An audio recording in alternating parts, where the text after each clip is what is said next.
Sir आपके पूरे अगर कैरियर की बात होती है तो मुख्य रूप से गाजी बाबा की बात होती है। मुझे कोई ऐसी घटना बताइए जो जो आपके हिसाब से बहुत यादगार रही हो और वो भी बड़ा ऑपरेशन रहा, क्योंकि हर कोई बस गाजी के आसपास घूम रहा होता है जब आपसे बातचीत करता है। मैं थोड़ा कुछ अलग जानना चाहता हूँ। देखिए, मैं इन चीज़ों चूंकि हमारी बड़ा लंबा पीरियड रहा तो मेरे पास तो उसकी पूरी एक फहरिस्त है, तो उसमें ना जाए बगैर मैं कुछ दो चार सिग्निफिकेंट चीज़ों को आपसे शेयर करना चाहता हूँ। 1994 में पुलवामा साउथ कश्मीर में एंटर करने के बाद एक बड़ा सिग्निफिकेंट ऑपरेशन हुआ था इसका हिजबुल मुजाहिदीन का, जिसका होगा तो बुरहान वानी भी एचएम का ही था। बुरहान वानी भी 2016 में जो मारा गया वो हिजबुल मुजाहिदीन उसका एचएम का ही था। तो Hizbul Mujahideen local Kashmiri trend terrorist का सबसे ब्रूटल ऑर्गेनाइजेशन रहा है और आज भी हिजबुल मुजाहिदीन एक्टिव है। अभी भी कश्मीर में अगर कोई ऐसा ऑर्गेनाइजेशन है जिससे आपको क्रिटिकल खतरा है तो वो एचएम है। तो हिजबुल मुजाहिदीन का एक कंपनी कमांडर था। मेरा एक कैट था, कैट बोलते हैं, मतलब वो एक तंजीम का टर्न कोट सरेंडर लड़का था जिसको मैंने अपने फोल्ड में ले लिया था। और लिया ही नहीं, उसको AK-47 और 6 मैगजीन देके मैं अपने साथ ही कैंपस में रखता था। अब आज के तारीख में मतलब किसी से पूछिए, टेररिस्ट को आप साथ में रखते थे। किसी से पूछिए तो कहेगा कि यार ये कौन सी बुद्धिमानी की बात है कि एक टेररिस्ट को मैगजीन दे के अंदर क्यों रखते थे। उसको रखता था, अनस्पोकन कुछ लोग उसके ऊपर नजर भी रखते थे, उस पर कुछ लोग नजर रखते थे, ये भी उसको पता था। क्योंकि अगर आपके ऊपर मैं नजर रखूंगा तो ऐसा नहीं है कि आपको अंदाजा नहीं लगेगा कि मैं नजर रखता हूं। उसने काउंटर टेररिज्म में इतना बढ़िया मेरे साथ काम किया। एक दिन हुआ, मैंने कहा ये हसीब मुसीब मीर को मुझे मारना है, पकड़ना है। तो उसने बोला सर ये बहुत ड्रेडेड। उसका नाम क्या था? उसका नाम था मुसीब। हाँ, कोड नेम मुसीब था। Bashir Ahmed Mir, code name Museeb. ये था उरबाग बेगम बाग पुलवामा का, मुझे भी गांव का नाम भी याद है, उरबाग बेगम बाग। ये 3 गांव का एक कंग्लोमरेट था, ग्रुप था, उसी का रहने वाला था। बड़ा हैंडसम पर्सनालिटी, 6 फीट प्लस था वो। तो उसने बोला सर उसके पास SSG 69 चेकोस्लोवाकियन स्नाइपर राइफल है। और वैली में अगर किसी भी ऑर्गेनाइजेशन से पूछिए, SSG 69 का सीजर टेररिस्ट नहीं किया, किसी ने किया होगा तो कोई एक आध किया होगा, मैं उस क्लेम को मना नहीं कर सकता, लेकिन वो ये इससे सीजर मैंने किया था। कहा सर SSG 69 राइफल है। तो मैंने किसी तरह से कोई तरीका निकाला, मैंने कहा कि कैसी दिखती है वो, मैं कंफर्म करना चाहता। अच्छा, वो बंदूक कैसे दिखती? हाँ, क्योंकि तब मोबाइल तो था नहीं, फोटो खींच के लाए। तो वो जुगाड़ लगा कि उसने बोला सर OG कलर का बट है और उसके ऊपर उसने पेंट से अल हिलाल लिखा हुआ है, रेड पेंट से उर्दू में, और उसमें टेलीस्कोप लगा हुआ है। तो हमारे पास SSG 69 थी, हम लोगों के पास, हर कंपनी में एक होती है, तो हमारे पास 6 SSG 69। मतलब BSF की एक कंपनी में एक SSG, एक ही तो मैं निकाला, मैंने कहा देख ऐसी दिखती क्या? कह रहा सर बिल्कुल यही राइफल है उसके पास।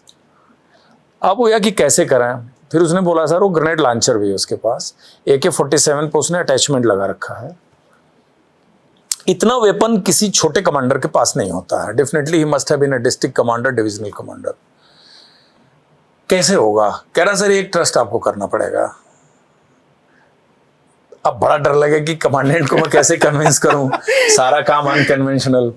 कह रहा सर मुझे AK-47 दे दो, 15 दिन छोड़ दो मुझको। अच्छा, अब 15 दिन के लिए उसको छोड़ दो आप, AK-47 सरकारी दे दो या जो भी जब्त की हुई, वो कहाँ जाएगा?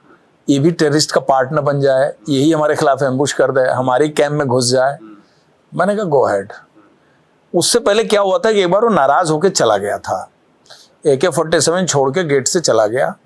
जब नाराज होकर चला गया तो बड़ा चिंता बस लोगों को हुआ, बोले सर वो तो हमारा पूरा राज जानता है, ये क्या पंगा हो गया। वो चला इसलिए गया कि वो ईद के दिन घर जाना चाहता था। तो जिस जगह मैंने उसको रखा था वो अफसर ने थोड़ी उसको उस पर थोड़ा स्ट्रिक्टनेस दिखाई, तो वो उस सेंसिटिविटी को समझ नहीं पाए, तो गुस्से में आया और रख के चला गया। तो मुझे बड़ी चिंता हुई। मैंने कहा ईमानदार था, गन रख के गया, लेकिन रख के गया। तो फिर मैंने धीरे से उसको, कहीं से उसकी चिट्ठी आई उर्दू में, तो मैंने उसका ट्रांसलेशन कराया। तो उसने उस चिट्ठी में अपने मन की बात लिखी थी कि मैं दुख से वजह से गया हूँ, मैं दोबारा नहीं आऊँगा। फिर उसने लिखा कि आपको अगर इसका कोई जवाब देना है तो मुझे जवाब भेजो और आप दस्तखत ओरिजिनल वाला करना, क्योंकि आपका सिग्नेचर मैं पहचानता हूँ।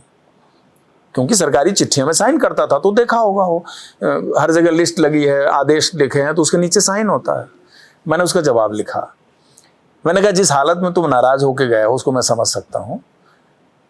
इसको लेके मुझे हैरानी जरूर हुई, लेकिन मुझे उसको लेके गुस्सा नहीं है। मैं तुम्हारे साथ काम करने के लिए अभी भी वैसे ही हूँ, तुम चले आओ, तुम्हारा कुछ नहीं होगा। और मैं साइन करके भेजा। जिसके थ्रू भी उसने भेजा मैंने उसके थ्रू दे दिया चिट्ठी। वो कहाँ छुपा था, कहाँ दिया मुझे नहीं पता।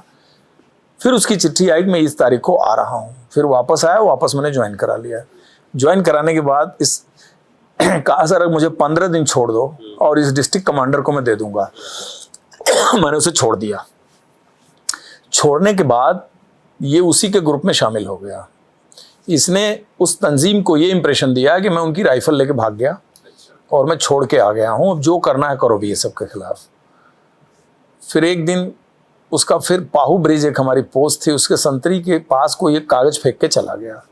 उस कागज में उर्दू में यही लिखा था कि आज शाम को मुसीब को मैं अयूब अहमद मीर, कोड नेम मुसीब था, ये उसका असली नाम था, अयूब अहमद मीर। अभी छूट गया होगा, पॉडकास्ट देखेगा शायद उसको याद भी आ जाएगा। तो वो पर्ची फेंका उसने। पर्ची पे लिखा था कि आज रात को पाहू ब्रिज से और काकापुरा के बीच में सड़क के बाएं जो इकलौता मकान है उसके अंदर मैं उसको ट्रैप कर रहा हूँ, और मैं रात जब वो बैठ जाएगा अंदर तो मैं साइकिल से आऊँगा और पाहू ब्रिज पे साइकिल की घंटी बजाऊंगा। तो आप समझ जाना कि आपको घर रेड करना है। अब सोचिए, देखिए कोई टेक्नोलॉजी नहीं थी, मोबाइल नहीं है, कितनी डिटेलिंग कितनी डिटेलिंग थी। मैं बोला आज पक्का इनकाउंटर होगा। तो ये क्या किया था, ग्रुप में शामिल होके उस मकान के अंदर खाने पीने का उसका इंतजाम किया था और बोला था मैं कोई सामान लेके तुम्हारे लिए आता हूँ। तो वो टेररिस्ट बोला तू अपनी गन रख के जा, सामान लेने जा रहा है, तू खाली हाथ जाओ।